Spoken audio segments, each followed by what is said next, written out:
Persija. Ditunjukkeuna dilayangkeuna eta kira-kira kasaha? Menari kadiri sorangan eta mah setelah beres pertandingan ya maksudnya. Tapi di awal orang yakin tujuan utama nama tadina jangka lawana gitu. Karena saking pedenya dia, saking pedenya supporter itu menunjukkan bahwa orang pasti menang meskipun sebetulnya secara rate pasti rada lumayan ngudag Persib, tapi karena pede dan memang bener tuh sih pas kamari main nu lobana aya di supporter oranye loba asal loba lu di Bandung lah gitu. Tapi ternyata itu berbalik arah. Meskipun sebenarnya secara presentasi lebih banyak diserangnya orangnya Bandung, tapi tetap menang. Kuncinya main bola mana penting hasil akhir. Nah, oleh karena itu, maka menurut kita ini tema yang inspiratif untuk kita angkat meskipun saya perlu klarifikasi. Nanti yang kita bahas bukan bola. Nanti yang kita bahas tentu bukan Persib versus Persija, karena Persib pasti menang. Kecuali Aina Borneo terus gila-gilaan. Persib 2 kali deh menang aman. Jadi biarkanlah kalau pemenang itu nggak usah ditunggu-tunggu pasti menang. Nah, tapi yang mau kita bahas itu judulnya kalah jadi cacing, menang jadi naga. Lihat ada subjudul di situ antara jadi pecundang karena takut atau tumbuh karena berani. Nah, ini kita akan bedah kembali dan ini saya yakin akan sangat relate dengan kehidupan kita sehari-hari. Nanti akan timbul pertanyaan kepada kita, apakah kita mau jadi cacing yang tadi sampai dijieunkeun spandukna tah gede gitu atau kita akan jadi naga. Tapi bukan dalam artian naga yang bener-bener naga na si Wano teh hanya semua kebayang dewa lain borak anime soalnya. Nah, kita akan bedah itu insyaallah 1 jam ke depan oleh Kang Tia tentunya, Kang Tia Abu Fajrin yang mudah-mudahan Fajrinnya datang ya. Dan Ustadz udah menyiapkan uang kan. Sebelum budak datang teh geus pasti kudu ngeluarkeun duit. Insya Allah lah ya kita akan sambut beliau. Nah itu saja teman-teman ya. Saya pun kan saya lupa tadi belum pembukaan dengan salam ya.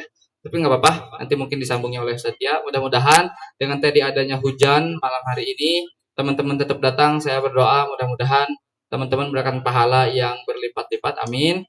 Kemudian yang kedua kita minta doa buat Kang Yuda sekali lagi setelah kemarin diuji meninggalnya istri tercintanya, kemudian malam hari ini ternyata ayah tercintanya masuk IGD lagi.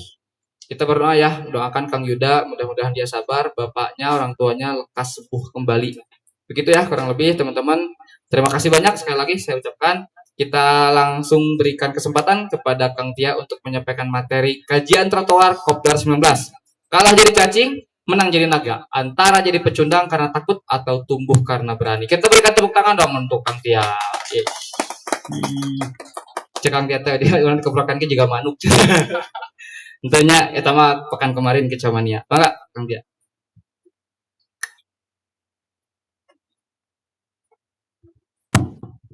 Bismillahirrahmanirrahim. Assalamualaikum warahmatullahi wabarakatuh.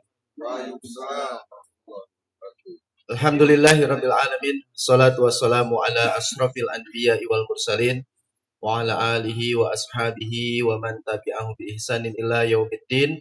Asyhadu an la ilaha illallah wahdahu la syarikalah wa asyhadu anna Muhammadan abduhu wa rasuluhu alladzi la nabiyya wa la rasula ba'da.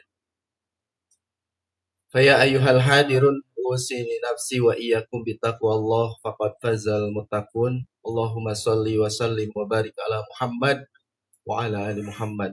Rabbi sahri sadri wa yassir li amri wa hlul 'uqdatam min lisani yafqahu qawli. Alhamdulillah teman-teman sekalian, puji syukur senantiasa kita panjatkan kepada Allah atas segala limpahan karunia-Nya, kenikmatan kita bisa berkumpul kembali di Kopdar ke-19 di tempat yang insya Allah dimuliakan oleh Allah Subhanahu wa Ta'ala. Salawat salam semoga tetap tercurah kepada Nabi kita Nabi Muhammad Sallallahu Alaihi Wasallam, pada keluarganya, sahabatnya, dan kita sebagai umatnya. Mudah-mudahan menjadi umatnya yang terbaik, menjadi umatnya yang senantiasa setia terhadap ajarannya, setia terhadap sunnah-sunnahnya. Baik, di kesempatan malam hari ini tema diambil dari spanduk besar yang dicetak oleh saudara kita di Jakarta, di Jackmania, ya, ketika menghadapi rivalnya Persib Bandung yang menjadi kebanggaan kita juga orang Bandung. Tapi saya yakin Persija itu juara. Saya tuh Juara katilu. juara ketilu. Tapi entah itu nggak akan kita bahas ya, karena itu juga sebetulnya jadi masalah buat kita ya. Kenapa selama ini orang Bandung dengan Jakarta dengan tim sepak bolanya masing-masing jadi bermusuhan? Padahal sama-sama Muslim. Ya, ini jadi persoalan sebetulnya. Tapi nanti kita akan coba bedah apa filosofi dari tema ini. Karena memang kalimat ini dibuat atas dasar harga diri. Begitu ya. Kita sebagai manusia tentu punya harga diri. Ya. Nggak mau diinjak-injak. Seperti halnya cacing. Ya. Harga diri kita itu cacing atau naga. Nah, jika berbicara cacing, kita tahu itu adalah makhluk yang Allah ciptakan, yang ada di tanah, ya. Ketika ketemu orang itu pasti merungkut. Ketemu manusia itu pasti ya ngeliang deh. Nah, berbeda dengan naga. Walaupun entah gitu ya, naga itu secara zohirnya itu ada atau tidak gitu. Saya belum melihat faktanya. Kalau cacing iya. Tetapi cacing ini akan menjadi naga ketika memang apa? Ketika nanti manusia mati. Habis kita sama cacing. Nah, maka pilihan ada di dalam diri kita antara jadi pecundang atau karena takut atau tumbuh karena berani. Ini persoalan berani atau takut. Takut itu kayak cacing, tapi dia akan jadi berani nanti. Ya, ketika manusia sudah tidak bisa apa-apa, cacing akan berani. Ya. Nah, ini berbicara kita ya sebagai manusia. Nah, berbicara hijrah. Hijrah itu kan kita berpindah dari suatu keadaan ke keadaan yang lebih baik, kan begitu? Secara bahasa, berpindah. Ini seringkali pengen hijrah itu selalu ada di lidah. Selalu diomongin, selalu disampaikan, suatu saat saya akan hijrah. Ya. Nanti kalau sudah punya istri saya mau hijrah. Nanti kalau bisnis maju saya hijrah. Atau sudah 40 tahun biasanya saya hijrah. Pengen hidup lebih baik, pengen ninggalin dosa, dan pengen bangkit dari keterpurukan. Itu masih di dalam lidah. Tetapi faktanya, realitanya, hidup itu masih sama. Perubahan cuma sampai di lidah ini nyambung dari materi kemarin. Hanya terus diucapkan. Ya. Gacor hijrah nanti. Ya. Perubahan cuma sampai di lidah. Pertanyaan sekarang, kenapa? Kenapa seperti itu? Ini kaitannya dengan mental manusia memang. Ya. Orang pengen hijrah, pengen lebih baik, pengen ninggalin dosa, pengen bangkit, tetapi hanya sampai di lidah saja. Omongnya. Nah, kenapa itu bisa terjadi? Bukan karena nggak tahu caranya. Mau hijrah itu gampang. Ya. Mau hidup lebih baik itu gampang. Ya. Kita tahu harus berhenti maksiat. Kita tahu harus mulai. Tahu harus serius.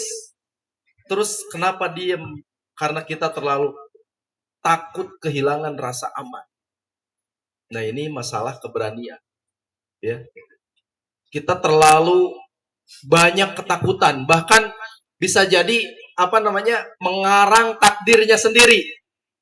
Cana naon, Gus? Wah, ngarang sendiri takdirnya itu. Wah, kalau saya begini akan begini. Kalau saya begini akan begini. Kalau saya begini, istri saya begini. Itu ngarang takdir sendiri. Gak boleh. Kalau saya ngaji, saya dijauhin teman. Kalau saya ngaji, saya dianggap wah macam-macam. Itu ngarang takdir sendiri. Ya. Nggak bisa kan? Kita menentukan takdir sendiri, bahkan ngarang sendiri. Karena terlalu takut kehilangan rasa aman. Akhirnya karena takut kehilangan rasa aman, ngarang takdir sendiri. Nah, capruk. Ya. Ini kebiasaan yang tidak boleh. Berangan-angan, berasumsi. Kalau saya ngaji seperti ini, bakal begini. Ini nggak boleh.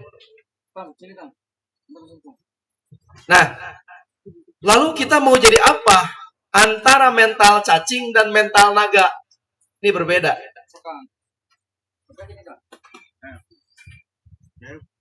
Silakan dikondisikan dulu. Kenal Tok ini tuh kursinya tuh. Jadi kalau mental cacing, kita tahu cacing itu adalah makhluk yang kecil, ya, lemah, bahkan diinjak-injak. Gak punya keberanian. Hatta hanya ketemu makhluk yang lain pun gak mau, gak berani. Kan cacing begitu ya. Ketika kita bawa pacul misalnya, singkapkeun tanah, cacing itu pasti ketika melihat kita, wah, kabur. Gak berani ambil keputusan. Hidup disetir rasa takut, was-was. Selalu bilang nanti aja lah. Saya takut begini. Nah, ini ngarang sendiri. Ini mental cacing. Mental cacing itu ngarang takdir sendiri. Tetapi kalau punya mental naga, besar, ya pasti. Karena tubuhnya besar, kuat, disegani. Kita sebagai manusia itu punya harga diri.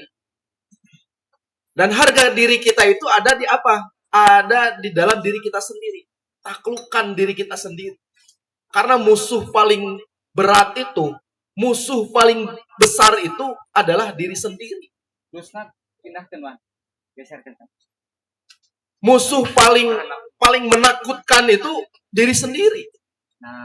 Musuh paling sulit ditaklukkan itu adalah diri sendiri. Sulit. Maka mental naga itu berani ngelawan rasa takut. Taklukkan diri kita sendiri. Tetapi bukan sombong atau brutal, tetapi punya sikap. Ya. Mau menjadi orang besar, mau menjadi orang kuat, disegani karena mampu menaklukkan dirinya sendiri. Dan berani melawan rasa takut. Itu sikap yang harus dimiliki oleh kita sebagai mental naga. Mental orang besar. Bisa jadi kita dipandang oleh manusia itu kita bukan siapa-siapa. Tetapi kita memposisikan diri bahwa kita itu orang besar. Bisa jadi, saya siapa sih? Pengangguran. Cicing wae di imah itu. Ya. Tetapi punya keinginan saat kita itu orang besar. Orang kuat yang disegani karena mampu menaklukkan diri sendiri dari rasa takut, ya. Maka sikap kita itu berani di sini bukan berarti harus brutal gitu ya. Enggak. Kadang mental cacing itu kan beraninya itu patungan hari ini. Betul nggak? Nah, Mental cacing itu beraninya patungan. Nah, Kang Agnan pernah ngerasain tuh di jalanan begitu. Wani nate pak patungan. menlobaan. Kalau saya insya Allah sekarang 4 orang saya berani saya. Lompat. Wani lompat. Enggak bener saya geus boga sanad ilmu jurus ya bangau dari Ustadz Oma. Nah, ini rantai ketakutan laki-laki hari ini. Betul tau nggak? Yang satu takut nikah karena takut miskin. Siun teu kabiayaan pemajikan. Ini kan ngarang takdir sendiri kan? Kalau saya nikah can boga imah ke pemajikan cicing di mana? Terus gawe saya masih begini, terus punya anak. Wah, macem-macem. Akhirnya kawin-kawin. Padahal ya, ini bagi para pemuda ya, kalau sudah memang tidak bisa tahan terhadap syahwatnya menikah. Ya, ya masyarul sabab gitu kan. Wahai para pemuda kan menikahlah kalau sudah punya kemampuan. Jangan takut miskin. Karena kalau berbicara menikah ya, jaminan dari Allah surat An-Nur ayat ke-32 kalau nggak salah. Kita takut punya rasa takut yang berlebihan, padahal Allah menjamin. Allah yang memampukan. Ya, saya cerita sedikit pengalaman pribadi. Ketika 10 tahun yang lalu saya mau menikah sama istri saya, nggak punya uang sepeser pun. Tapi saya oleh guru dimotivasi, nih baca ayatnya. Allah sendiri yang akan memampukan. Coba bayangin. Nggak punya sepeser pun. Sebulan saya. Karena keyakinan yang begitu kuat, alhamdulillah mampu. Mampu bayar lebih ya, mampu ngasih mahar, ya bawaan sedikit-sedikit mampu. Luar biasa. Allah yang memampukan. Nah, kenapa hari ini banyak para pemuda yang takut? Ini ngarang takdir sendiri. Kemudian jika berbicara usaha, siun rugi, takut gagal. Ini kan ngarang takdir sendiri. Padahal soal usaha itu rezeki Allah yang tentukan. Nah, yang selanjutnya takut hijrah. Hijrah itu jadi takut karena takut dijauhi tongkrongan. Takut dianggap soalim. Wah, ya Ustadz ya. Datang ya. Kalau datang ke tongkrongan datang ya Ustadz ya. Ngomongnya Islam aja. Kan begitu. Ya. Karena mungkin lingkungan yang berbeda ketika kita sudah hijrah, kita masih ada di lingkungan tersebut. Kayaknya kalau saya hijrah teman-teman menjauh ya. Tongkrongan jadi pembicaraan gitu. Padahal tidak seperti itu. Tidak ya seperti yang kita bayangkan. Ya. Takut ngaji, takut dikatain soalim, ustad gitu. Akhirnya memilih hidup jalan tapi nggak kemana-mana. Kan kehidupan itu tetap jalan ya. Kita mau hijrah atau tidak, hidup itu tetap jalan. Kita mau memilih jadi cacing atau jadi naga, hidup itu tetap jalan. Ya. Tetapi nggak kemana-mana. Nggak ada perubahan dalam hidup ini. Karena nggak berani mengambil keputusan. Hanya untuk mengambil keputusan tidak berani. Menaklukkan diri sendiri. Nggak berani. Akhirnya ya udah stagnan di sana. Nah, ini lingkaran setan, zona nyaman. Ya. Insting alami, pengen anak aman, tenang, gak repot. Hindari tantangan dari rasa malu atau gagal. Keberanian mati makin lama makin penakut. Otot keberanian menyusut, ya. Nah, mental kuat itu bukan bawaan lahir. Keberanian itu cuma tumbuh kalau tetap gerak pas lagi malas atau takut. Tetapi sebetulnya hakikat kita itu ya, sebetulnya itu kita itu mental juara.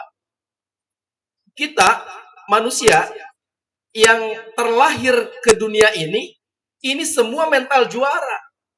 Karena dari sekian juta ya cairan sperma yang menembus ovum, kita yang menang.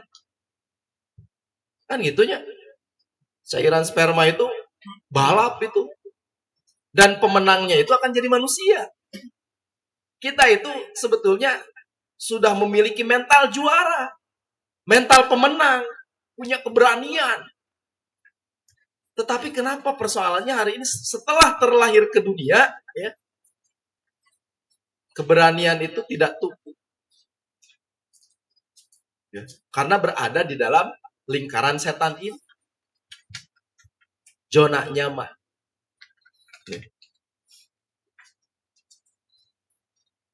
Nah, hal kecil adalah gym buat mentalmu. Coba hari ini kita bersungguh-sungguh, ya, berazam, bangun subuh pas ngantuk berat. Ini teman-teman semua subuhnya kesiangan nggak? Nah ini salah satu mental juara ya. Mampu menaklukkan rasa ngantuk kita. Ya. Mampu menaklukkan mata kita hanya untuk bangun subuh, datang ke masjid. Itu mental juara laki. Nih saya ingatkan ya, jangan pernah jadi laki-laki itu bangun keduluan sama istri kita. Goreng eta mental. Kalau jadi suami, ini pelajaran aja bagi para calon-calon suami nanti. Jangan pernah bangun subuh itu keduluan istri. Itu memalukan. Kalau bagi saya itu memalukan. Ya. Namun dihudang-hudang ku istri itu harga diri itu. Betul itu. Ini calon-calon suami yang belum menikah ya, nanti ke depan itu harga diri kita ada di situ. Seorang laki-laki. Maka pulang jam 2, pulang jam 3 kajian tesare daripada kapilan ku pamajikan. Ling tesare. Pamajikan udang kena laku urang. Ya. Ini hal kecil ini. Melatih mental itu dari subuh. Melawan. Kemudian tetap olahraga pas lagi malas-malas kan begitu ya. Malas. Jangankan untuk olahraga, hanya untuk keluar rumah saja. Kalau malas itu datang, sulit. Nah, melatih mental itu datang ngaji pas lagi futur, pas lagi malas, apalagi tadi hujan gede. Ya. Wah, ini kesempatan buat bikin alasan. Kang Agnan, mohon maaf, hujan gede. Ya. Saya sebetulnya tadi bisa aja ya sama Prof. Ardi. Prof. Ardi, udah kita pulang lagi aja. Bilang aja hujannya gede. Tapi saya memposisikan bahwa saya itu mental juara. Ya. Hujan, ada boga jas hujan gitu ya. Begitu. Jas hujan. Hujanan itu. Nah, kemudian ini juga rasa gengsi kita ya, yang seringkali selangit. Padahal minta maaf itu tidak mesti kita itu berada di bawah, tidak. Orang yang berani minta maaf duluan itu mental juara. Pernah nggak hari ini kita misalnya meminta maaf kepada orang tua kita, meminta maaf kepada istri kita, meminta maaf kepada adik-adik kita walaupun kita tidak melakukan kesalahan. Ini mental juara. Bebek, saya minta maaf. Papa minta maaf ya. Atau ke orang tua, ayah, ibu, selama ini sudah menyusahkan, mohon maaf. Ini mental juara. Ya. Nah, melawan hawa nafsu ini adalah latihan otot mental. Lawan hawa nafsu kita dari bangun subuh kesiangan. Lawan hawa nafsu kita dari olahraga pas lagi males. Lawan hawa nafsu kita itu datang ngaji pas lagi putur. Lawan hawa nafsu kita minta maaf walaupun tidak salah. Ya. Coba minta maaf ke istri kita. Minta maaf kepada orang tua.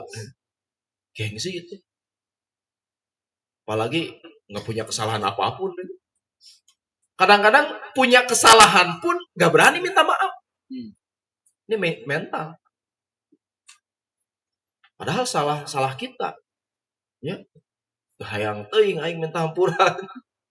Ini pengecut ini. Gitu. Nah, mitos nunggu mood. Nunggu siap lah kewe. Atau paksain jalan meski males. Nah, musuh generasi sekarang kebanyakan negosiasi sama rasa males. Jeung males teh banyak nego. Rasa malas itu jadi apa ya? Jadi tempat bersandar ngobrol, ya nego. Kira-kira enaknya begini ya, enaknya begini daripada datang ke kopdar, mending cicing di imah ngopi, udut, ajo TV, omol-omol persib, scroll HP. Nah, orang yang hidupnya berubah bukan yang paling semangat atau nunggu mood yang pas. Perubahan milik mereka yang tetap jalan meski dalam keadaan malas, meski dalam keadaan banyak masalah, tetapi tetap jalan ya, mau ke arah perubahan. Selanjutnya, 2 jenis rasa sakit. Pilih mana? Tumbuh itu kan sakit. Ya. Ini tumbuhan itu ketika tumbuh berkembang itu dia itu sakit. Ya. Kalau berbicara burung, kayak nyambung ya. Itu ganti bulu itu sakit. Karena mau tumbuh dari bulu anak-anak ya, terus ganti bulu dewasa sakit. Ini berbicara tumbuhan juga sama. Nah, maka ketika kita mau tumbuh itu pasti sakit memang. Tetapi beda sakitnya ya di dalam tumbuh dengan sakitnya membusuk. Sakit berjuang, gagal setelah mencoba. Sakit karena berjuang bikin manusia tumbuh semakin kuat. Tetapi jika rasa sakitnya di dalam keadaan membusuk, ya, sakit dalam keadaan diam, hidup 10 tahun tapi nggak pernah jadi siapa-siapa. Sakit karena diam bikin manusia membusuk. Itu lebih sakit. Gak ada perubahan karena diam itu lebih sakit. Nah, penyakit bernama gengsi, ya, kadang kita bukan takut gagal. Kita cuma takut kelihatan gagal. Gengsi. Kan kalau kelihatan gagal itu gengsi. Di mata manusia biasanya. Kalau bisnis, bangkrut, gengsi kan. Begitu. Di hadapan manusia kan begitu. Tuh kawin-kawin. Di hadapan manusia, gengsi. Nah, hari ini citra lebih penting dari proses. Gengsi lebih besar daripada tertumpu. Gengsi menang, ujungnya nggak pernah berani mulai. Ya. Nah, mau memulai karena gengsi. Wah, kayaknya kalau usaha gagal, saya diomongin orang, banyak hutang, macam-macam. Begitu kan? Gengsi karena kelihatan gagal sama makhluk.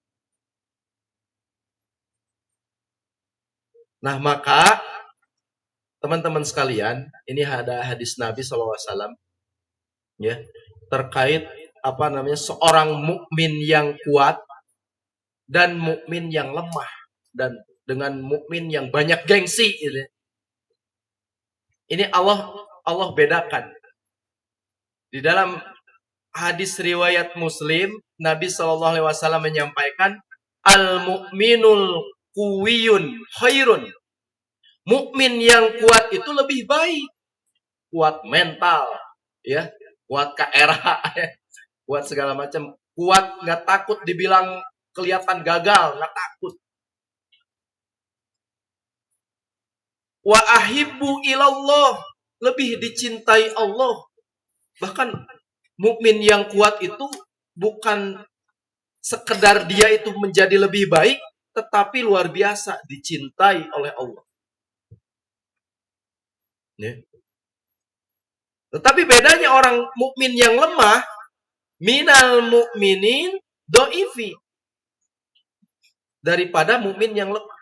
Allah tidak suka kepada mukmin yang lemah. Hatta melawan rasa ngantuk di waktu subuh, nggak kuat, itu lemah. Ya. Nggak Allah cintai. Kita laki-laki. Kuat di sini bukan cuma soal fisik atau jago berantem, tapi kuat mental. Itu mental juara itu kita harus ingat tadi ya saya sampaikan. Kita harus ingat ketika proses penciptaan kita menjadi manusia, kita itu punya mental juara. Kenapa ketika lahir ke dunia menjadi mental cacing? Ini persoalan. Nah, mental kuat itu dibangun bukan bawaan lahir. Walaupun tadi ya sebetulnya kita itu punya mental juara ya. Tetapi ini harus memang dibangun, disadarkan kembali. Secara alami manusia selalu mencari gampang dan aman. Tapi kalau terus diturutin, keberanian mati. Cari aman. Akhirnya nggak berani-berani. Nggak berani bersikap. Hanya sekedar bersikap nggak berani. Bersikap misalnya membela kebenaran nggak berani. Ini kadang-kadang hari ini keberanian ini ya mental juara itu tidak dimiliki para ustadz kadang-kadang. Dia nggak berani nyampein kebenaran karena takut bla bla bla bla bla, wah macam-macam. Ya, takut kehilangan jamaah, takut kehilangan. Ya.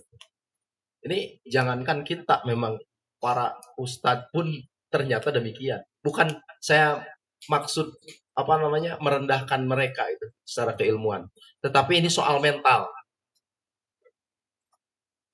Maka lawan malas, takut, bangun subuh, minta maaf duluan, tetap olahraga saat futur. Ini latihan otot mental. Setiap melawan hawa nafsu, angkat beban mental. Lawan hawa nafsu itu.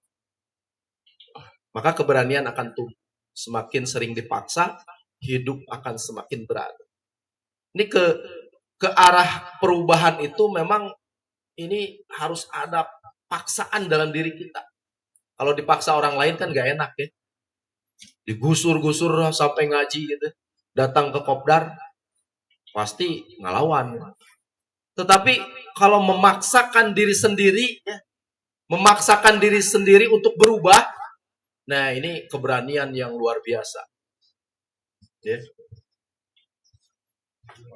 Nah maka Islam sebagai agama yang sempurna, sebagai agama yang benar, ya, tidak ngajarin jadi pengecut, tapi juga bukan nekat, konyol, ya, melawan kezaliman, saya bikin bom saja, hancurkan, enggak demikian juga, enggak seperti itu, ya.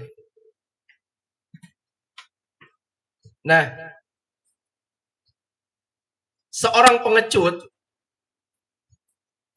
ya, di dalam anak motor ini contoh, rem terus ditarik, kayak jelema dek mentas padahal terjadi kadang saya pernah ini dibonceng orang itu saking parnonya itu motor baru ini juga Rem terus, itu ngerem terus gitu kan.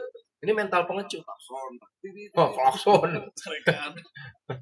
Didorong oleh ketakutan, takut melangkah, hasil stagnan dan membusuk. Nah kemudian ada nekat, gaspol, patah merem tanpa helm, hajar. Tanpa ilmu kan, hasil hancur keping-keping. Tetapi Islam tidak begitu. Islam mengajarkan keberanian, ngegas itu terukur. Kalaupun mau ngebut, ya di motor, gas terukur, mata tetap fokus. Maka punya ajam, tawakal, bertindak meski takut, hasil sampai tujuan, sampai selamat. Nah, gak perlu nunggu sempurna buat mulai. Gak harus, misalnya teman-teman harus pakai baju koko dulu, harus pakai peci, kopiah heula, disarungan lah, segala macam, gak harus. Ya, jadi langsung berubah total, pakaian pun dirubah, gak harus. Gak nunggu sempurna buat mulai. Tetapi kalau kamu sudah bertekad, maka bertawakal kepada Allah. Kalau sudah punya niat yang kuat, ya, kemudian bertekad, kita serahkan urusannya semua kepada Allah. Mau orang bilang apa, gitu, kita serahkan semuanya kepada Allah. Ini kan ketika bertawakal, kita tidak ngarang takdir sendiri. Maka Allah nggak bilang tunggu yakin sukses 100% dulu baru jalan. Sok 100% dulu berubah. Harus misalkan secara penampilan harus berubah dulu dan sebagainya baru jalan. Tetapi Allah bilang kalau udah tekad, gas. Jangan nunggu mood. Kalau sudah ada niat, gas. Nggak peduli orang bilang apa. Ya. Itu kan asumsi ya. Tadi. Oh, takut begini dan begitu. Orang yang hidupnya berubah bukan yang paling semangat, tapi yang tetap jalan walaupun lagi males. Nah, ini orang yang berubah itu tetap jalan walaupun lagi males-males. Mental touring, bukan drag race. Amalan yang paling dicintai Allah adalah amalan yang paling konsisten walaupun sedikit. Ya. Ini keistiqomahan itu adalah amalan yang dicintai oleh Allah walaupun sedikit. Datang ke masjid subuh-subuh hanya infak 400 perak. Ya, subuh-subuh. Itu amalan yang paling dicintai oleh Allah. Tapi kita tidak lakukan itu. Ya. Hanya sekedar sedekah subuh. Ya. Maka Islam gak butuh orang impulsif yang meledak. Wah, meledak-ledak semangatnya.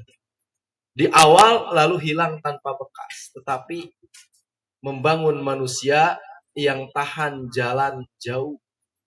Tetap berada di jalan kebenaran. Walaupun harus pelan-pelan. Gak harus gaspol. Tapi akhirnya meledak kemudian hilang tanpa bekas. Tetapi Islam membangun manusia yang tahan jalan jauh. Walaupun hanya pelan-pelan, tapi tetap jalan perubahan itu. Nah, bukti sejarah hijrah Nabi Shallallahu Alaihi Wasallam. Bayangkan, ya, manusia terbaik, ya, teladan kita semua, manusia terbaik yang Allah turunkan ke bumi ini, membawa Islam, ya, menjadi rahmatan lil alamin. Orangnya sempurna, baik fisik maupun perbuatan. Ya. Beliau rela meninggalkan Mekah, rumah ditinggal, harta ditinggal, kenyamanan ditinggal, diburu untuk dibunuh. Padahal Nabi itu kalau mau cari aman, Nabi itu ditawari wanita cantik, ya, oleh kafir Quraisy itu. Jika Muhammad ingin wanita cantik, kami akan kumpulkan wanita cantik se-Mekah. kami akan berikan. Jika Muhammad ingin harta, kami akan kumpulkan harta dan akan kami berikan. Jika Muhammad ingin kekuasaan jadi raja, cari aman kan? Kalau Rasul cari aman, diambil semua. Ya. Walaupun itu sebetulnya tawaran-tawaran jebakan sebetulnya. Tetapi beliau lebih rela ya untuk membawa perubahan yang hakiki, lebih rela meninggalkan tanah yang dicintainya itu. Mekah itu sangat dicintai oleh Nabi. Sampai ketika jalan mau hijrah itu sempat menoleh ke belakang, jika aku tidak terusir kan di tanah yang aku cintai, aku tidak akan pergi. Tetapi ini memang pilihan. Bahkan hijrahnya Nabi kan yang membawa perubahan besar, sehingga sampainya Islam ke tongkrongan kita hari ini awalnya dari hijrah. Kalau tidak ada hijrah, nggak akan ada kita nongkrong di sini hari ini. Nggak akan ada kopdar kalau Nabi nggak hijrah. Ya. Maka tidak ada sejarah besar lahir dari manusia yang bersembunyi di zona nyaman. Nih, ya, Rasul membuktikan sejarah besar, ya, karena beliau tidak bersembunyi di zona nyaman. Kemudian Nabi Ibrahim dibakar, Nabi Musa melawan Fir'aun. Ini sejarah besar. Semua perubahan besar punya resiko. Memang, ya, walaupun kita nggak akan lah, kalau kita mau hijrah, mau berubah, nggak mungkin ada orang yang mau bakar kita. Nggak akan lah. Masa sih? Karek getol ke masjid, jual ayam udah kaduruk gitu. Tetapi ini sejarah besar ya. Para nabi kita, ya. Nabi Musa sampai dikejar-kejar Fir'aun. Coba bayangkan. Nabi Lut tetap buat kapal mesti diejek, dihina. Rasul SAW dihina dan disakiti. Tidak ada sejarah besar yang lahir dari manusia yang terus bersembunyi di zona nyaman. Maka kalau kita tetap bersembunyi dalam rasa takut, kita akan berubah-berubah. Dan kita tidak akan tercatat dalam sejarah besar. Ya. Nah, maka solusinya ya berhenti negosiasi sama rasa ketakutan. Udah, rasa takut itu nggak usah diajak ngobrol, nggak usah negosiasi dengan rasa takut itu. Ya, mungkin selama ini kita yang bikin hidup kita nggak bergerak bukan karena kita tidak mampu, karena terlalu lama negosiasi dengan rasa takut. Itu rasa takut itu selalu disimpan, kemudian dinego, diajak ngobrol bahkan. Ya, ketakutan ini, ketakutan itu. Maka hilangkan. Jangan negosiasi. Sangat ironis, banyak manusia yang rela mengecilkan hidupnya sendiri hanya demi tetap merasa aman. Ada di zona nyaman itu orang kecil. Bukan kita maksud kita ada di zona berbahaya gitu, bukan. Tetapi mengambil sikap, mengambil keputusan untuk berubah itu adalah zona yang keluar dari zona nyaman. Hidup dimulai saat rasa takut berhenti jadi Tuhan. Berani bukan berarti gak takut. Berani adalah tetap melangkah meski takut. Karena hidup berubah bukan manusia siap, tapi ketika dia akhirnya berani. Jadi perubahan itu bukan nunggu siap, tetapi nunggu keberanian. Kita mau mengambil keputusan atau tidak. Terakhir ya, ini slide-nya. Maka pilihan menjadi kita. Kita jadi mental cacing atau mental naga. Dan punya modal. Kita itu punya modal, punya mental juara. Diingatkan, ya. bahwa kita terlahir ke dunia ini atas dasar mental juara. Ya. Berikut penciptaan Allah Subhanahu Wa Taala dan kodoknya kita yang terlahir, kita itu juara, mampu mengalahkan bibit-bibit yang akan bibit-bibit embrio yang akan jadi manusia itu dikalahkan. Karena yang kalah itu mati kan? Mati. Maka mau jadi pemenang atau mati.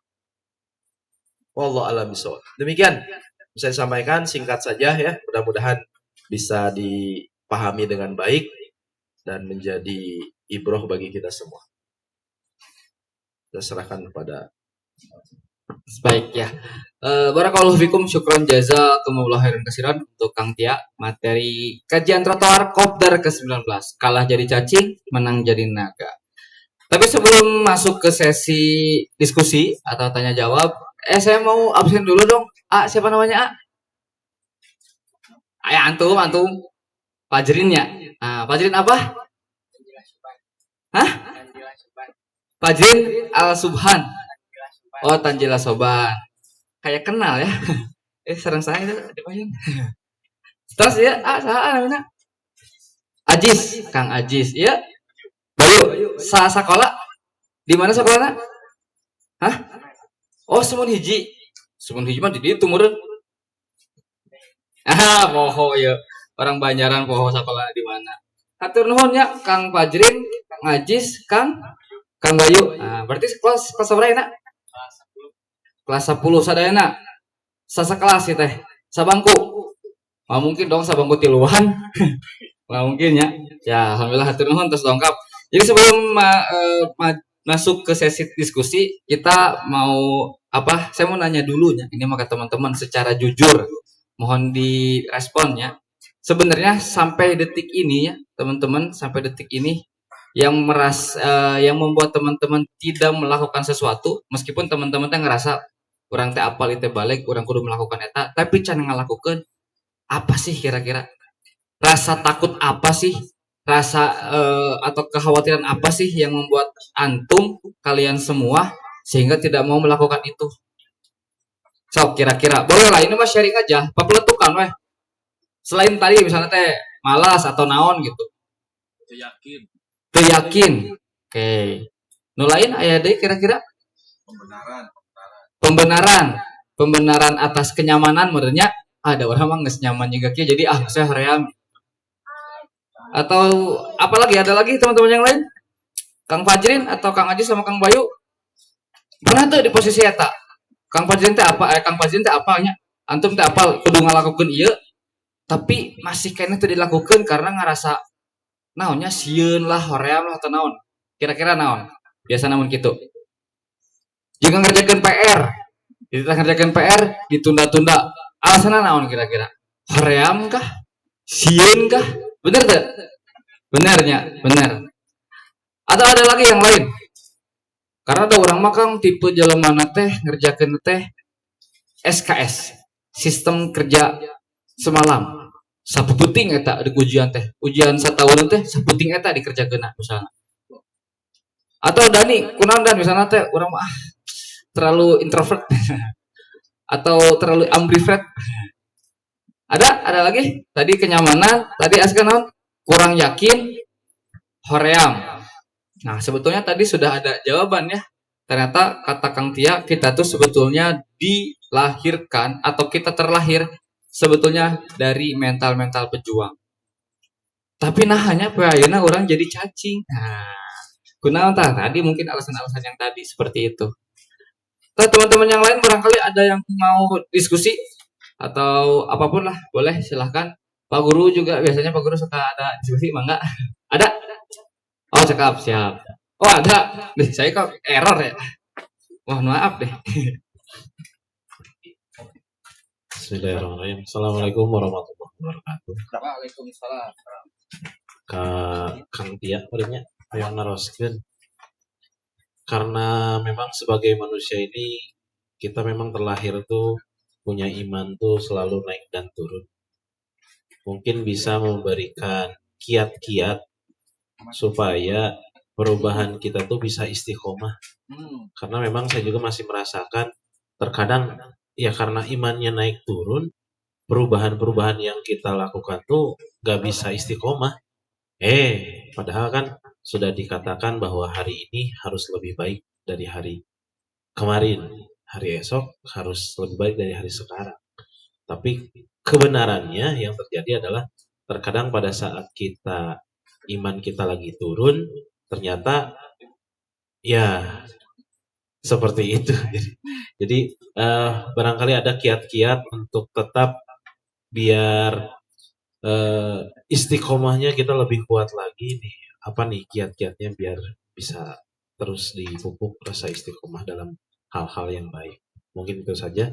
Terima kasih. Assalamualaikum warahmatullahi wabarakatuh. Waalaikumsalam warahmatullahi wabarakatuh. Baik. Nah, kiatnya dikait-kait. Silahkan Kang Tia. Tapi boleh saya sedikit nambahin. Jadi sebetulnya hari ini fenomena kita itu fenomena yang sangat berisik, Kang Tia. Seberisik apa? Bayangkannya saya mah yakin teman-teman sudah mendapatkan banyak informasi. Dalil geus kada itu ka dieu, maca buku geus kada itu ka dieu. Anu manasihati geus kada itu ka dieu. Tapi tadi anggar sakitu-kitu keneh. Naon tah kira-kira Kang Tia? Baik, tadi betul ya bahwa al-imanu yazid wa yanqus. Iman itu kadang naik, kadang turun, bahkan nyungsep. Gitu. Nah, yang mesti kita pahami ya, di dalam diri manusia itu memang ada persoalan mendasar yang harus dipecahkan dalam diri kita itu. Dari pertanyaan why, ya, berat ini. Ini persoalan harus dipecahkan ya. Dan persoalan dalam diri kita itu semua punya masalah yang sama sebetulnya. Dan ini harus dipecahkan, kemudian ini harus diimplementasikan dalam kehidupan. Kita harus mampu menjawab 3 pertanyaan mendasar dalam diri manusia. Dari mana, mau kemana, dari mana, untuk apa, dan hendak kemana. Seperti lagunya Katro ya. Itu disebut al-uqdah al-kubro. Simpul besar dalam diri manusia. Ini harus dipecahkan. Ketika imannya itu ingin tetap tinggi gitu ya. Dan tentu kita tahu ketika ditanya asal kita itu dari mana. Seorang muslim pasti menjawab asal kita itu dari Allah, diciptakan oleh Allah. Pasti. Seorang muslim ditanya, "Ari asal antum di mana?" Pasti jawabannya, "Kurang mah ti Allah." Pasti. Standar lah gitu ya. Tetapi setelah pertanyaan itu muncul pertanyaan kedua. Untuk apa kita ada di dunia ini? Coba bayangkan. Saya mah keur ngobdar unggul. Saya mah keur ulin we gitu kan. Untuk apa kita ada di dunia ini? Untuk apa kita diciptakan oleh Allah Subhanahu wa taala? Jawabannya pasti standar juga. Ya. Pastilah beribadah. Wa ma khalaqtul jinna wal insa illa liya'budun. Tidak aku ciptakan jin dan manusia kecuali untuk beribadah. Itu pecah tuhnya kedua. Tetapi ini yang ketiga nih yang jadi persoalan. Akan kemana kita setelah di dunia ini? Kira-kira mau kemana? Setelah mati kita itu kan kemana? Di tahlilan. Reinkarnasi. Karena jawaban-jawaban di ideologi lain, bahkan di agama lain juga berbeda kan. Tapi Islam menjawab itu. Hendak kemana kita setelah mati? Kita akan dibangkitkan, kemudian kita akan dimintai pertanggungjawaban oleh Allah Subhanahu wa taala dari apapun yang dilakukan oleh kita. sekecil apapun yang dilakukan oleh kita itu akan Allah mintai pertanggungjawaban. Nah, ini yang harus tertanam dalam diri kita. Kita dari Allah untuk ibadah, kemudian akan dimintai pertanggungjawaban. Sederhananya seperti itu. Sehingga ketika itu terus diingat, ya, insya Allah iman itu stabil lah, stabil namanya. Ya. Ketika terus mengingat itu dari pertanyaan tadi, 3 pertanyaan tadi, kita terus ingat itu. Pecah masalah kita. Itu masalah pokok itu dalam diri manusia itu yang harus terpecahkan. Ini luar biasa kalau dikaji lebih jauh lagi, luar biasa dari 3 pertanyaan ini. Ini bisa manusia itu bisa berubah kalau mampu menjawab, mampu mengamalkan isi jawaban itu. Pasti imannya wah mantap. Nah, yang kedua mungkin ini menjadi bukan persoalan ya, menjadi tantangan bagi kita. Kadang-kadang kita itu memilih lingkungan atau persahabatan ini salah juga. Bukan kita juga meninggalkan lingkungan yang lain, bukan. Tetapi memang kebiasaan bergaul dengan orang-orang soleh, ya, sadidinten nate jeung jalmi soleh, insya Allah terjaga iman itu. Jadi sehari-harinya itu kita itu dengan orang-orang soleh. Minimal kita ketemu ustadz lah 5 kali sehari gitu. Ngobrol. Itu lingkungan harus dikondisikan supaya iman kita itu tetap insya Allah lamun turun tema tentu tenyungsep teuing gitu. Karena ketika memiliki sahabat soleh ya, keuntungannya itu 2 di dunia maupun di akhirat. Ketika di dunia itu ketika melakukan kesalahan diingatkan. Pernah nggak kita diingatkan oleh sahabat kita tentang kesalahan, kemaksiatan bisa? Kang, Kade, itu pidosaeun misalnya. Pernah nggak? Kade eta teh selalu dinasehati. Karena agama ini adalah nasihat kan? Nasihat untuk diri. Termasuk ini, saya berbicara ini bukan menasehati antum semua. Tapi ini nasihat bagi saya pribadi. Buat saya ini. Nah, lingkungan. Dan keuntungan yang kedua, ketika di akhirat, ya, itu sahabat soleh itu akan mencari. Ketika tidak ada di surga, itu sahabat soleh itu akan mencari. Dia itu sama-sama pernah ngobdar bareng, gitu ya, di kajian kopdar, pernah sama-sama ngaji di masjid, pernah sama-sama berjamaah di masjid, sholat berjamaah. Nah, di surga, cenah. Nah, maka bapak-bapak, teman-teman sekalian, catat nama saya. Jika saya tidak ada di surga, mohon cari. Ya, insya Allah, teman-teman semua adalah orang-orang soleh. Ya, sini. Maka sebaliknya juga, ketika teman-teman tidak ada di surga nanti, orang-orang soleh itu akan mencari. Dan Allah akan memberikan, memberikan kepada orang soleh itu untuk mencari sahabatnya ketika di dunia. Memberi akses. Ya. Memberi akses, silahkan cari temanmu yang ketika itu ngobdar, kajian kopdar bareng, sholat berjamaah bareng, puasa bareng, bahkan berjuang untuk Islam bareng.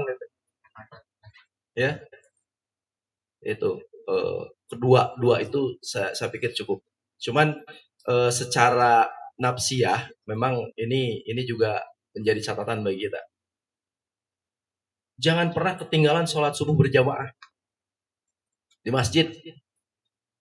Kalau ini ukuran iman seseorang itu sholat subuh di masjid. Nyungsep atau tidaknya iman seseorang, ya, antara sholat subuh dan sholat isya. Karena kalau orang sudah berat sholat subuh dan sholat isya berjamaah di masjid, ini tanda kemunafikan. Dan bibit kemunafikan itu akan selalu ada di dalam diri kita. Bibit kemunafikan itu. Ya, sholat isya berjamaah, sholat subuh apalagi gitu. Malasnya minta ampun. Kalau pemuda, ya anak-anak muda mampu menaklukkan itu, wah luar biasa. Calon juara itu. Terus sebagai ibroh, ada yang tahu Muhammad Al-Fatih? Seorang pemuda 21 tahun mampu menaklukkan Konstantinopel, Romawi. Ya. Karena memang itu juga kabar dari Nabi SAW bahwa sebaik-baiknya pemimpin itu adalah pemimpin yang mampu menaklukkan Konstantinopel. Di akil baliknya, beliau itu tidak pernah sekalipun tertinggal sholat berjamaah. Di akhir balik sampai 21 tahun itu tidak pernah tertinggal sholat tahajud setiap hari. Tuh bayangkan. Tidak pernah tertinggal saum sunnah. Tidak pernah tertinggal sholat duha. Bayangkan, umur 21 tahun.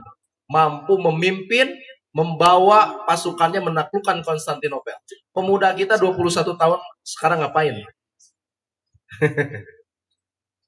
Ya. Nah itu tips ya, nafsiyahnya itu sholat subuh berjamaah. Jangan pernah ketinggalan. Hatta ketinggalan qobliyahnya juga lebar kan? Jangan pernah. Kalau sare tidur jam 3 sekalipun, sholat subuh mah tetap di masjid. Nah, pemuda kita itu lemah hari ini. Berani patungan ngelawan sholat subuh gitu. Itu bisa kan? Itu wani, itu menang-menang. Dan insya Allah 2 tadi ya catatan yang harus dipahami, kemudian tips nafsiyahnya itu insya Allah iman kita itu akan tetap terjaga. Ya. Wallahu a'lam bishawab.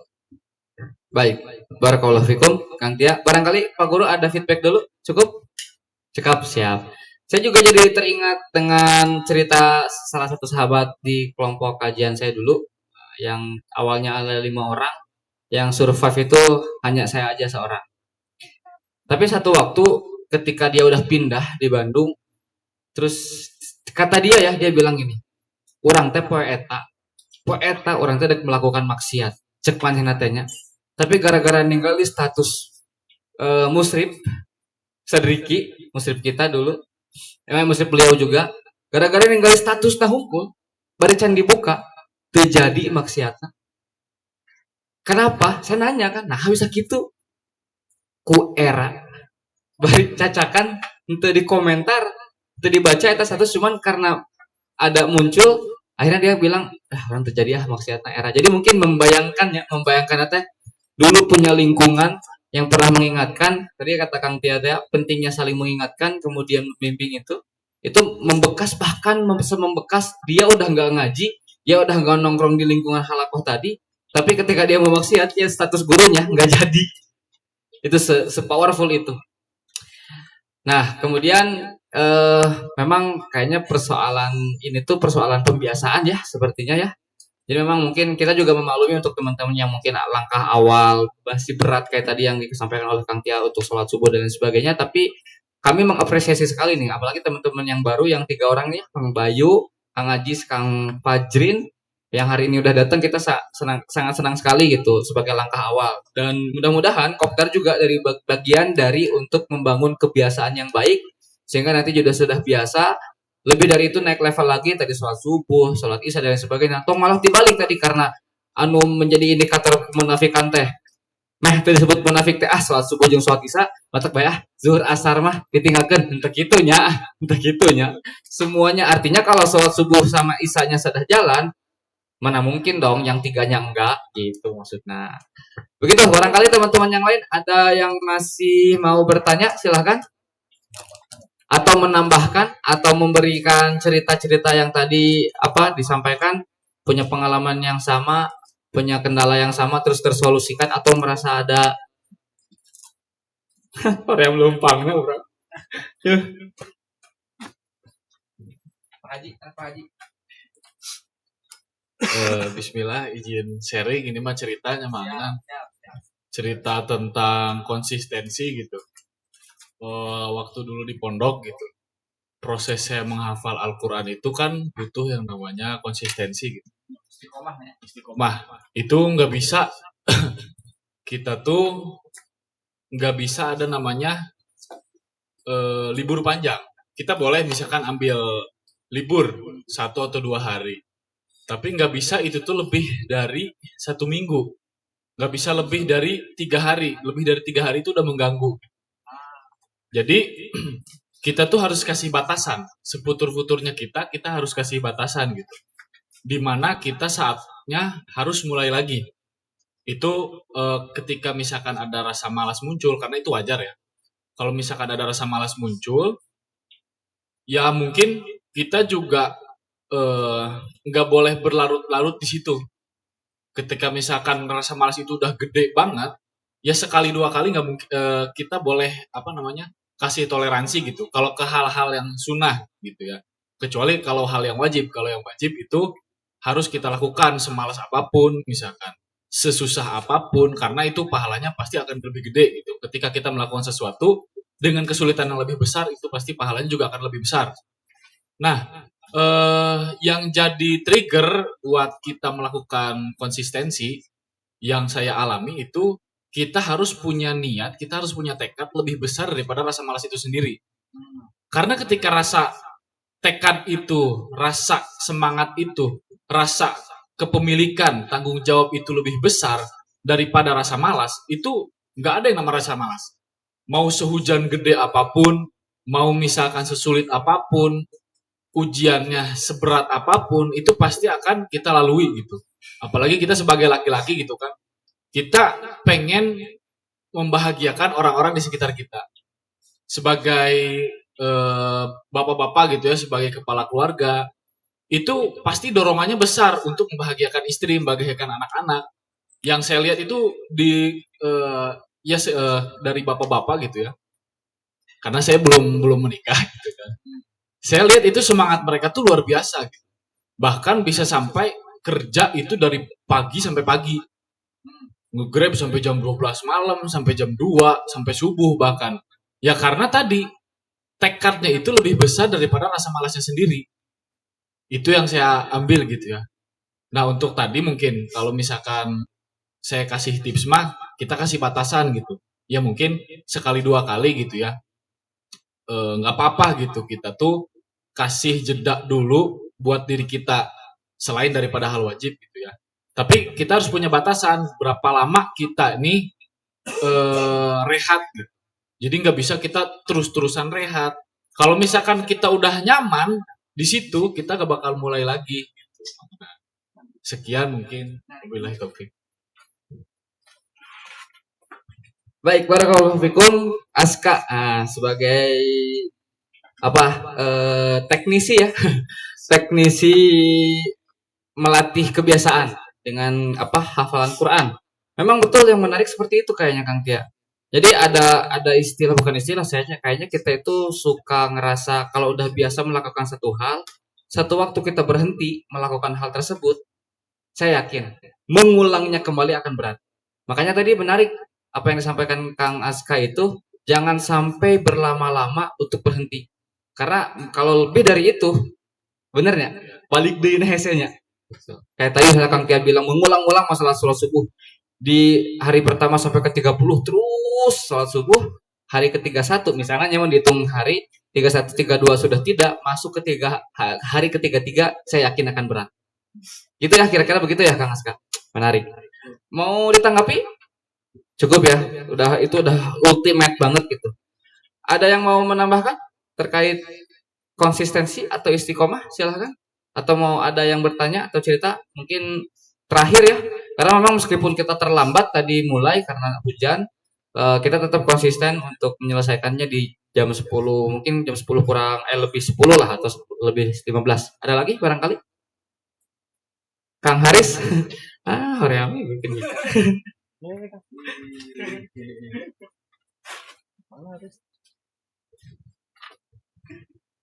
Ayo, Haris. Izin tanya Ustadz, Ya. kenapa takut berlebihan bisa membuat seseorang menjadi pecundang dan bagaimana Islam menyikapinya? Ya, terima kasih. Berlebih ya. Kalau istilah psikologis nama anxiety disorder atau parno kaluwihan. Mangga Kang Tia? Dalam perspektif Islam nih, Takut berlebihan jadi apa tadi? pecundang. Ya tadi gini jadi kama mana gini gitu. Iya tadi kan apa namanya, takdirnya sudah dikarang sendiri, akhirnya jadi pengecut begitu. Belum apa-apa sudah ngarang takdir sendiri kan, geus naon geus kamana karep ngomongna teh. Ya. Makanya pasti jadi pengecut orang seperti itu. Karena takdirnya sudah dikarang sendiri. Lamun parno, wah kayaknya kalau saya begini, kayak kalau saya ngaji kayaknya bakal begini, kehilangan teman, akhirnya jadi pengecut, gak berani bersikap. Ya.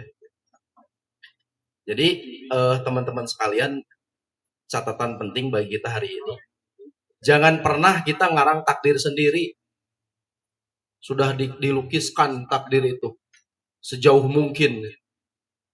Kita kan nggak tahu hari ini apa namanya 1 jam ke depan apa yang terjadi, kita nggak tahu.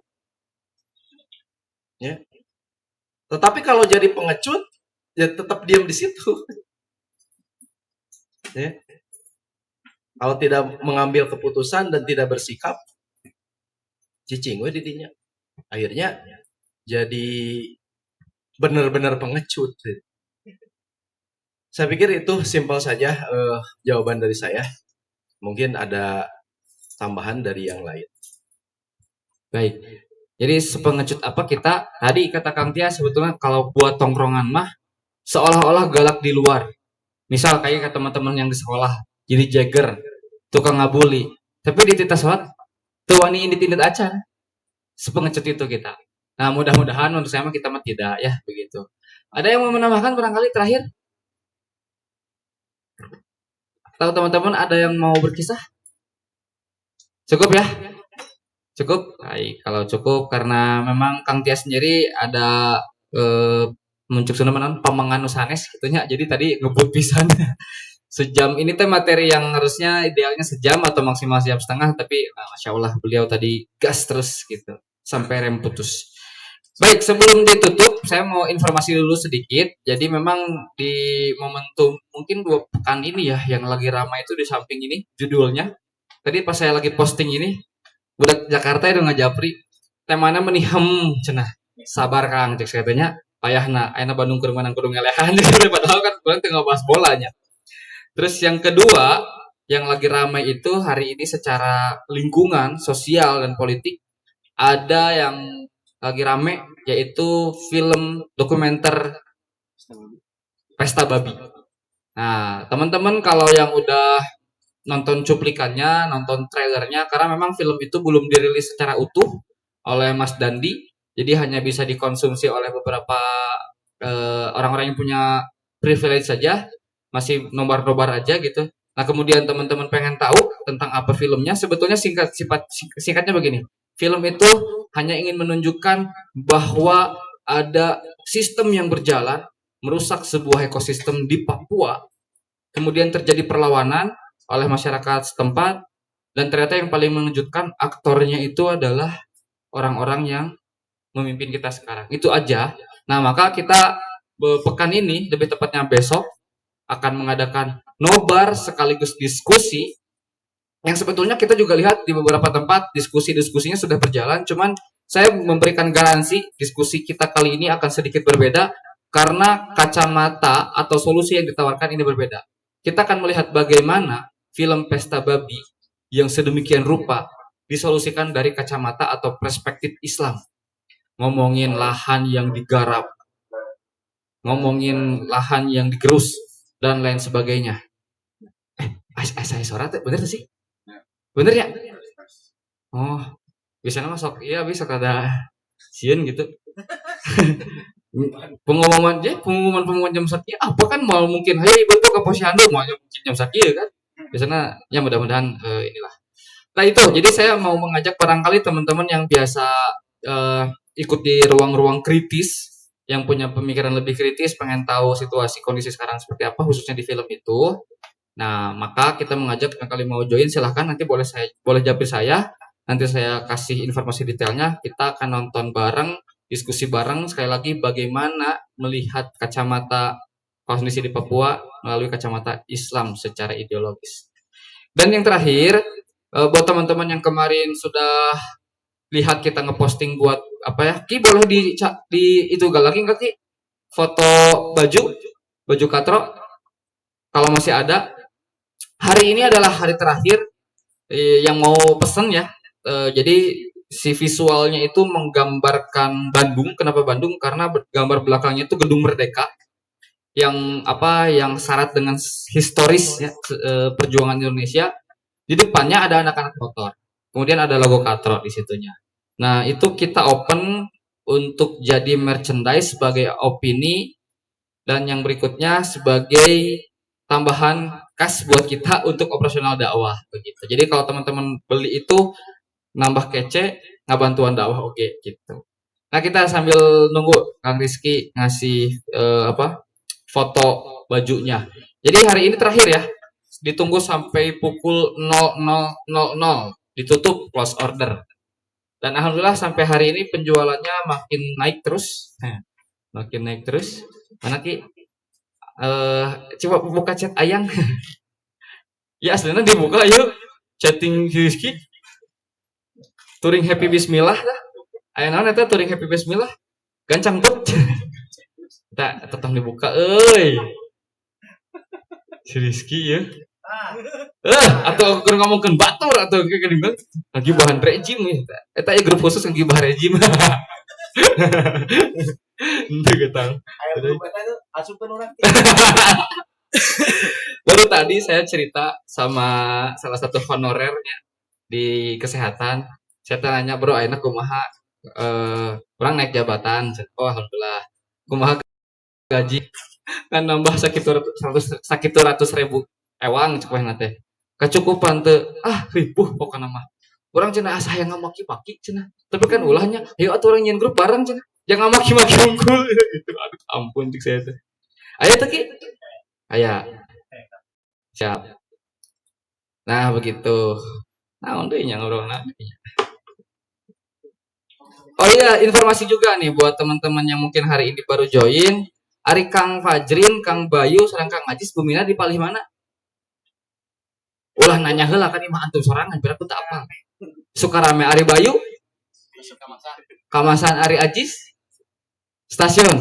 Oh, berarti di daerah dia nya. Kadi kan motor. Oh. Bisinya ieu mah bisi jauh cenah. Asep ningali babeh aya di hareup. Urang resep ningali kajianna, datang deui nya tiap minggu Jumat malam. Gratis datang ka dieu. Ai udud Pak, sok modal sorangannya, tapi kopi nama aya. Pak ieu barudak official merchandise Katro official di Zoom si gambarnya atuh kisah. Siapa tahu ada yang berminat. Logo depannya ada yang long sleeve sama yang non long sleeve. Nu pendek jeung nu panjang maksudnya. Nah, begitu. Ini premium ya, quality premium. Harganya murah banget. Cuman 100.000 yang pendek, 110 buat yang panjang. Kecuali nambah size. Triple XL, 4XL eta nambah 10.000 nya wayahna. Atau mun aya nu kamari aya cenah nu 5XL awakna leutikan cek saya teh. Teu bisa eta mah pilihan. Pilihan. Atau nyeun baju sorangan disablon ku sorangan gitu baju. Hese. Nah gitunya itu aja teman-teman, barangkali minat silahkan masih ada waktu. Boleh nanti hubungin Kang Septa atau hubungin saya. Kemudian saya ucapkan sekali lagi terima kasih banyak buat teman-teman yang sudah hadir, yang enggak saya sebutin satu-satu. Mudah-mudahan kita bisa berjumpa kembali di kopdar berikutnya di kajian trotoar setiap Jumat malam. Saya Adnan sebagai MC, kemudian Kang Tia yang bagi ke air, mengucapkan mohon maaf jika banyak kesalahan. Terima kasih banyak atas kesempatan malam hari ini. Kita tutup dengan hamdalah, alhamdulillahirabbil alamin, dan doa kifaratul majelis. Subhanaka Allahumma wa bihamdik asyhadu alla ilaha illa anta astaghfiruka wa atubu ilaik. Wassalamualaikum warahmatullahi wabarakatuh.